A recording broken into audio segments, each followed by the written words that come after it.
Okay, so section, then it checks whether the jth process also wants to enter the critical section or not. Okay, so if jth process wants to enter the critical section, then the jth process will set flag j to true, and ith process will wait in this while loop. But still, this solution is not problem free, because the same logic which we applied in our previous case, if we apply in this, say first ith process sets flag I equal to true, then before ith process enters this while loop, the jth process also sets flag j to true. Then the jth process enters the while loop. So ith process now will find that flag j is true. Jth process similarly will also find that flag I is true. Okay. So both the processes, the ith process and the jth process, will remain in this while loop indefinitely. Okay. So our requirement of progress that the decision of who will enter the critical section must be taken in finite time. So that is broken here, because both the processes will enter in this while loop waiting for the other process to reset its flag. Okay. So naturally, this also cannot be a solution to the critical section problem. Okay. So I just told all these things to indicate that what are the problems that you can face and how to analyze whether you are meeting the requirement or not. Okay. Now with this background, let me give you the correct solution for two processes. The correct solution will be something like this. Again, as before, we will assume that there are some shared variables. So in this case, in the shared variables will be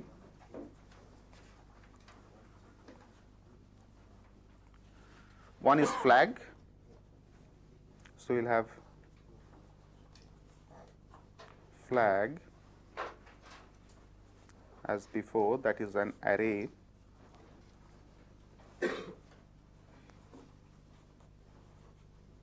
of two elements of Boolean, and in addition this will also use the shared variable turn, which can assume either value 1 or value 0. Okay. And initially all the elements of flag are reset to false. Okay. Turn can have any value, either 0 or 1. Then we can write the program like this. For the ith process, pi, it will set flag I to true,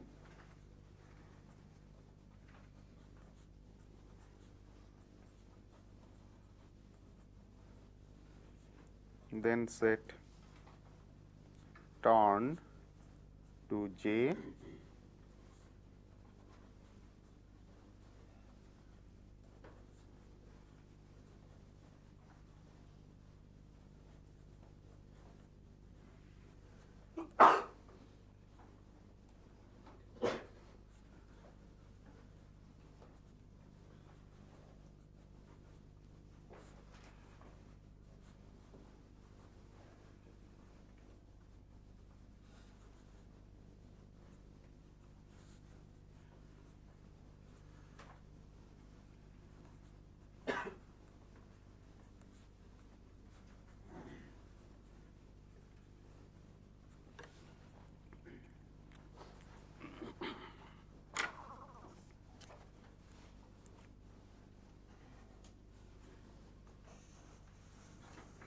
So this is the entry section of the ith process, and this is the exit section of the ith process. Okay. Now let us try to analyze to see whether this gives the correct solution or not. Now the approach that is taken in this case is, firstly, the ith process indicates that it wants to enter the critical section by setting flag I equal to true. Then the ith process sets turn equal to j. It is an assertion. Though ith process wants to enter the critical section, but it just tries to check whether jth process also wants to enter the critical section or not. So ith process has registered its request by setting flag I to true. Then it asserts that let it be the jth process's turn to enter the critical section. So it sets turn equal to j. Okay. Then in this while loop, it checks whether flag I equal to true or not, flag j equal to true or not. So if the ith process finds that flag j is equal to true, that means flag j will be set to true by the jth process in the intersection. So if flag j equal to true, that indicates that jth process wants to enter the critical section. Okay. Then ith process has set turn to j, asserting that let it be the jth process who will enter the critical section. So if both of these conditions are true, that flag j is true and turn is also equal to j, then ith process will remain in the while loop. Okay. If any of them is false, either turn equal to j, this can be false, or flag j can be false. Flag j can be false in case when the jth process does not want to enter the critical section. Okay. So if any of them is false or both of them are false, then the ith process will enter the critical section. Now how this while loop is broken? We have said that turn is a shared variable which can take value either 0 or 1. Okay. And this being a single variable, it can assume only one value at a time, depending upon which process, whether ith process or jth process, executes this turn equal to j or turn equal to I last, that value will be returned. And accordingly, either ith process will enter the critical section or jth process will enter the critical section. So even in situation when both the ith process and the jth process wants to enter the critical section simultaneously, first what they will do, both of them will set their corresponding flag to true. Then ith process will set turn equal to j, jth process will set turn equal to I. Now whichever this assignment statement is executed last, turn will retain the same value, that particular value. Okay. Accordingly, for one of the processes, either this while loop, either for ith process or for jth process, this while loop will be broken. Okay. And that process will enter the critical section. When the process comes out of the critical section, it sets the corresponding flag equal to false. Okay. Because it sets its flag equal to false, so if it is the ith process who has entered the critical section, the ith process in the exit section sets flag I equal to false. So for the jth process, which is now waiting in the while loop, the jth process will find that flag I is false. So while loop will be broken and jth process will now enter the critical section. Okay. So you find that if you follow this, you will see that this meets all the three requirements, that is mutual exclusion, progress,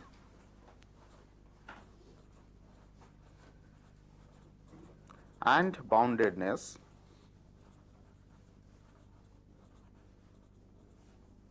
of the critical section problem. Okay. So naturally this is a correct solution for a two-process critical section problem.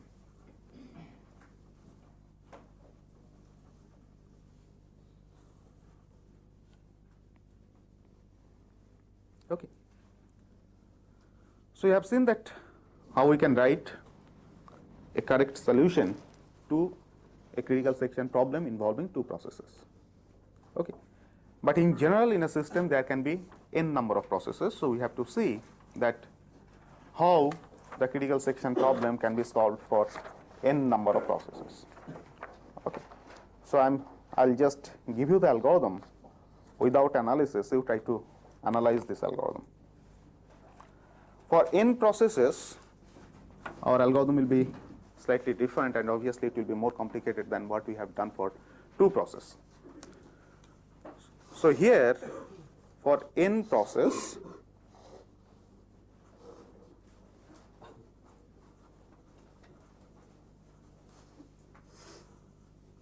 again we will have a number of shared variables or common variables.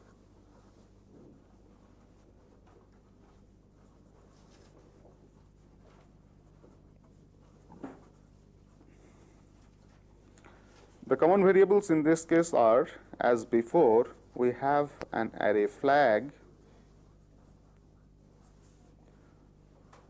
This is an array, but in earlier case, the array had only 2 elements. In this case, the array has to have n number of elements. So it will be indexed from 0 to n minus 1 of, in the previous case, we had assumed that any element can assume only 2 values, either true or false. But in this case, we'll assume that it can, an array element can assume one of 3 values.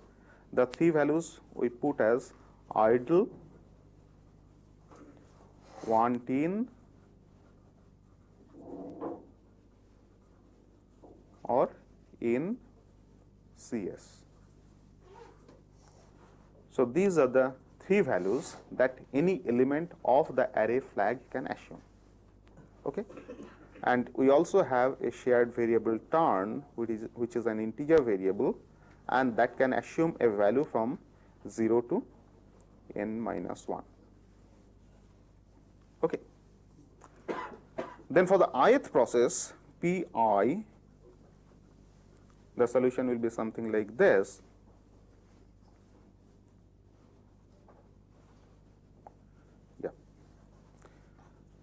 The ith process itself will have a local variable, say j, which can assume values from 0 to n. Okay. Then nth section will be like this.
Okay, so this forms the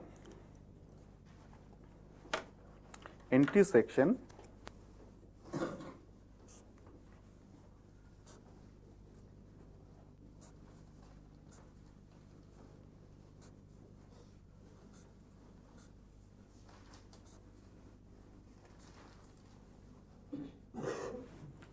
okay, and after this entry section you have the critical section, and in exit section the code will be something like this. So after entry section we have critical section, then in the exit section the code is like this.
So this is the exit section.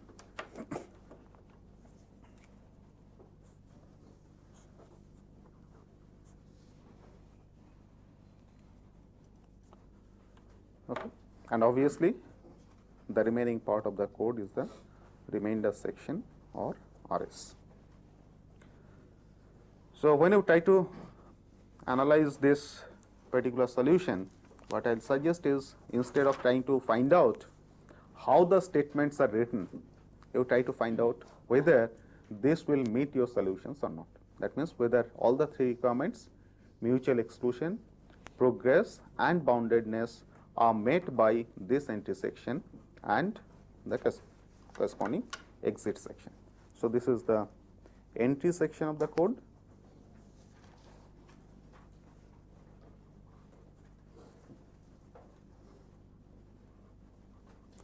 And this is the exit section of the code.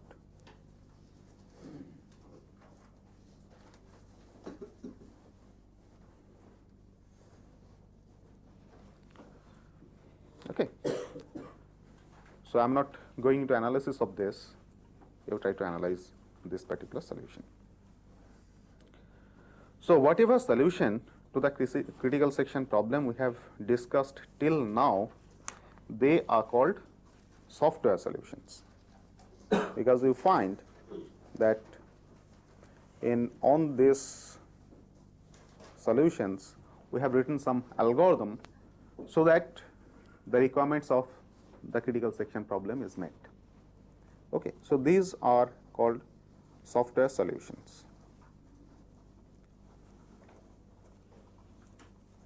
Now, in addition to these solutions, some machines provide some hardware instructions which can also be used for implementation of the critical section problem.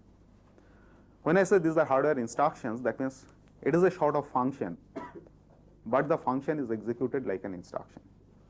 Okay, so it just takes one machine cycle to execute the instruction, or we can say that the functions are atomic in nature. Okay, so if we employ such a technique, this is called hardware solution.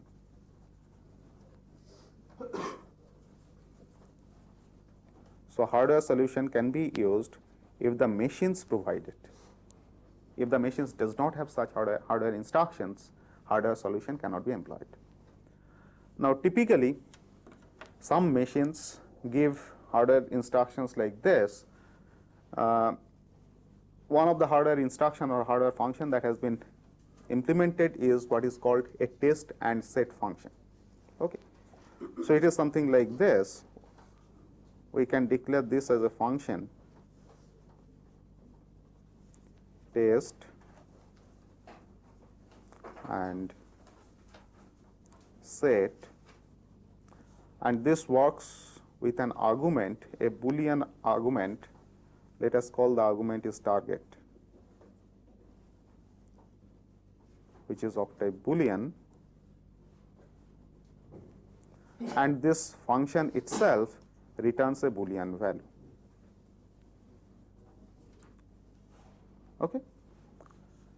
So the function test and set, it uses a Boolean argument and the function returns a Boolean value. Okay. So the function can be written like this: begin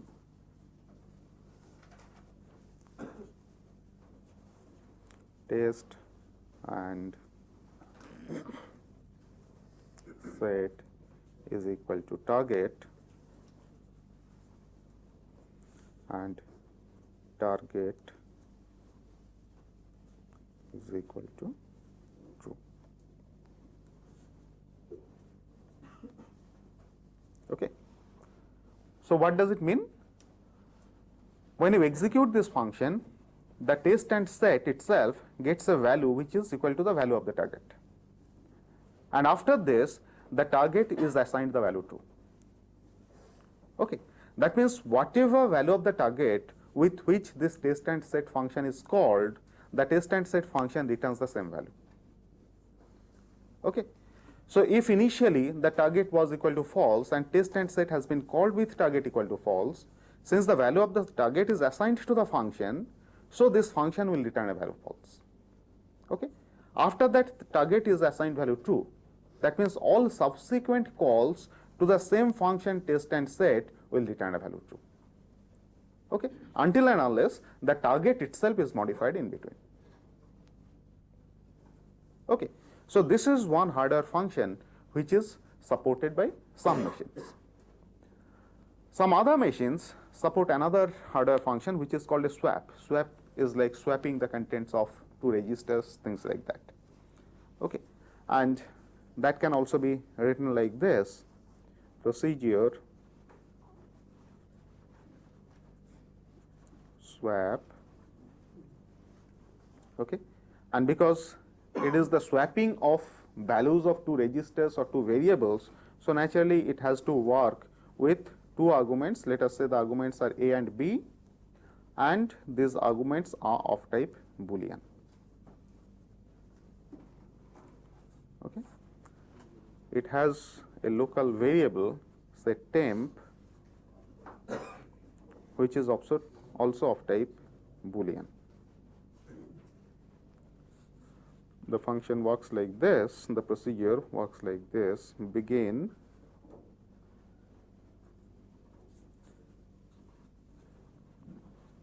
this is simply swapping operation. So temp equal to A, after that A will get the value of B, and then B gets the value of temp.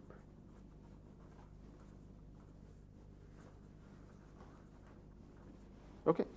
So what it does is it simply interchanges the values of A and B. Okay. So depending upon the initial setting of the target or initial values of these variables A and B, I can use either test and set or swap to provide solution to the critical section problem. Okay. Now simply let us see that how you can use this test and set to implement some mutual exclusion. Okay. So a solution that is suggested is something like this. Still we have some common variables.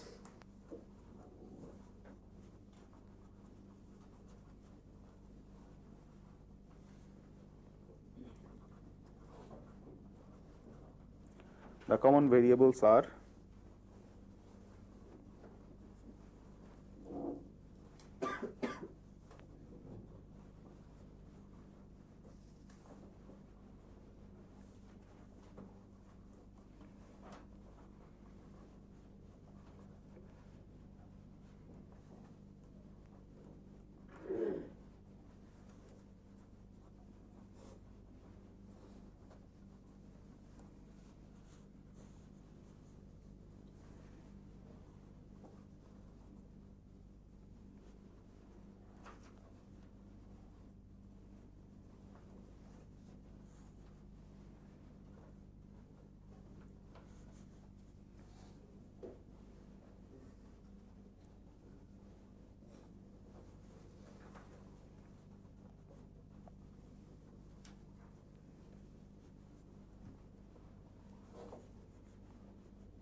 Okay. So as before, we have the entry section and the exit section. In the entry section, what process I does is it sets waiting I equal to true, indicating that process Pi is waiting to enter the critical section. Then it sets its local variable, one local variable key is equal to true. So these two variables j and key, they are local to process I, whereas these two, the waiting, array waiting and the variable log are the global variables or common variables. Okay. So after setting waiting I equal to true, process Pi sets its own local variable key also to true. Okay. Then it executes this while loop. In the while loop, what it does is it checks that while waiting I and key, then it executes this statement test and set on log. Okay. Initially, all the elements of this array waiting and the variable log, they are set to false. Okay. So you find that I can have a situation that a number of processes will wait in this while loop to see whether they can enter this critical section or not. Now out of them, the first process, because if you see the nature of this function test and set, here what we have done is whatever is the initial value of target, in this case this target is replaced by log. Okay, that is the argument which is passed to the function test and set. So whatever is the initial value of target, this test and set returns the same value, and after that target is assigned a value true. So all subsequent calls to test and set with the same target will return value true. Okay. So here what happens is, since we have assumed that initially the value of log is false, and initially all the elements of waiting, array waiting, they are also false. Okay. So whenever ith process wants to enter the critical section, it sets waiting I equal to true, it sets key equal to true, then in this while loop it executes key equal to test and set log. So if this ith process is the first process to execute this while statement or to execute this test and set statement, then only the ith process will find value of log equal to false. Since value of log equal to false, so key will assume a value false, and after that log will be set to a value true. Okay. So all other processes who executes this same statement test and set, they will find that value of log is equal to true. True. The first process will find it false, all other processes will find that to be true. So this while loop, where the condition is while waiting I and key, only for the first process to execute test and set will get value of key is equal to false after executing this statement once. So it has to be executed at least once. Okay. So after executing this statement once, the first process will find key equal to false. All other processes, because they get value of log equal to true, which has been set in test and set instruction itself, they will find value of key is equal to true. Key is a local variable. So for every process you have a variable key. So except the first process, all other processes will find value of key is equal to true. So it is only the first process for which value of key will be equal to false, and this while loop will be broken, and that will enter the critical section. Okay. No other process can enter the critical section as long as this process is in the critical section. Okay. So that is how you ensure mutual exclusion in the entry section itself. Okay. In exit section, what you are doing? You are setting a variable j is again a local variable, to I plus 1. Mind you that till now it is the ith process which is active. All other processes are waiting in the while loop. Other processes who want to enter the critical section, they are waiting in the while. Okay. So only the ith process will execute this exit section. Other processes, since they are waiting in the while loop, they cannot enter critical section, and obviously entering the exit section does not arise at all. Okay. So in the exit section, what the ith process is doing? it is setting its local variable on local variable j to I plus 1 mod n. Now, this modulo arithmetic is used because we have n number of processes. Okay. So, it sets j equal to I plus 1 mod n. Then it tries to see that whether jth process also wants to enter the critical section or not. So, the process which will enter the critical section next, that has to be decided in the exit section of the ith process. Okay. So, it sets j to I plus 1 mod n. I is its own identification. So, it tries to find out whether the next process in the chain is willing to enter the critical section. Then, while j not equal to I and not waiting j, do j equal to j plus mod n. Now, why this statement? J has been set to the next process in the sequence, but it may so happen that jth process does not want to enter the critical section. Then you should decide who is the next process who will enter the critical section. So, it checks that not waiting j is true, that means waiting j is false. So, you find that if jth process is willing to enter the critical section, that would have set waiting j equal to true in its own entry section. So, here if it finds that waiting j is equal to false, that means jth process does not want to enter the critical section. So, you check the next process in the sequence. So, that is why you execute this statement that j equal to j plus 1 mod n, that is, you come to the next process in the sequence. And how long this should continue? If there is no other process willing to enter the critical section except the ith process who has already entered the critical section, then I should not continue in this while loop indefinitely. So, I have two conditions, that while j not equal to I. So, if it so happens that no other process is willing to enter the critical section, so you have completed the entire chain and come back to a condition when j equal to I. So, you should be able to break this while loop. Okay. So, in this while loop we have two conditions, that while j not equal to I and not waiting j, do j equal to j plus 1 mod n. Okay. After that, what we are doing is, now I have to set a condition so that either I can go back to the initial setting, or I will enable the other process in the sequence who wants to enter the critical section to enter the critical section. Okay. So, that is what is done here. At the end of this while loop, if I find that j is equal to I, that means I have followed the entire chain but did not find any other process who is willing to enter the critical section. That means I am back to the initial state. And what is my initial state? Initial state is lock is false, all the components of waiting are also equal to false. Okay. So, in this initial state, if I want to go back to the initial state, what I have to do is I have to set lock to false. Okay. If I cannot go back to the initial state, that means there is some other process in the sequence waiting to enter the critical section. Then in the jth, in the exit section of the ith process, what is done is waiting j of that corresponding process is set to false. Okay. So, when waiting j of the process is set to false, for the jth process in the entry section while loop, waiting j has been made false. That means this while loop will be broken for the jth process. So, jth process will be able to enter the critical section. Okay. So, that is how we have already ensured that in the entry section mutual exclusion is guaranteed. But we also have to check that whether the other conditions or other requirements are also satisfied or not.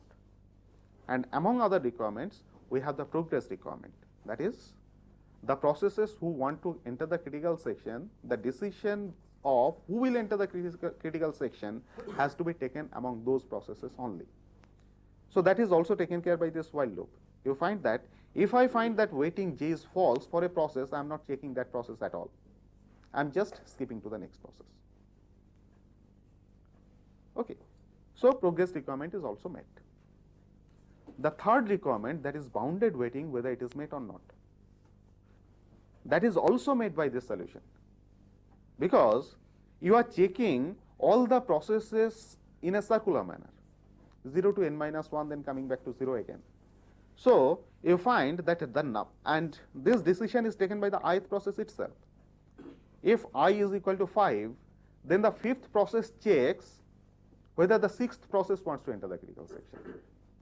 If the sixth process wants to enter the critical section, then waiting 6 will be made equal to false, which will enable sixth process to enter the critical section. Okay. Now, when sixth process comes out of the critical section, it will check whether the seventh process wants to enter the critical section or not the fifth process. It will check the next process in sequence whether that also wants to enter the critical section. Okay. So, this way we will find that every process will get a chance to enter the critical section, and before that process gets a chance to enter the critical section, at the most n minus 1 number of processes can enter the critical section, not more than that. Okay. So, from the time of putting the request to actually getting access to the critical section, in between at the most n minus 1 number of processes can enter the critical section. So, that is also bounded. So, you find that this solution meets all the requirements, mutual exclusion, progress and boundedness of critical section solution. Okay. And that here we have been able to implement using this test and set hardware instruction. Okay. Of course, the other things are required, because test and set will always guarantee mutual exclusion, but others are not guaranteed. So, to guarantee that other requirements are also satisfied, we have to put these different data structures and algorithms.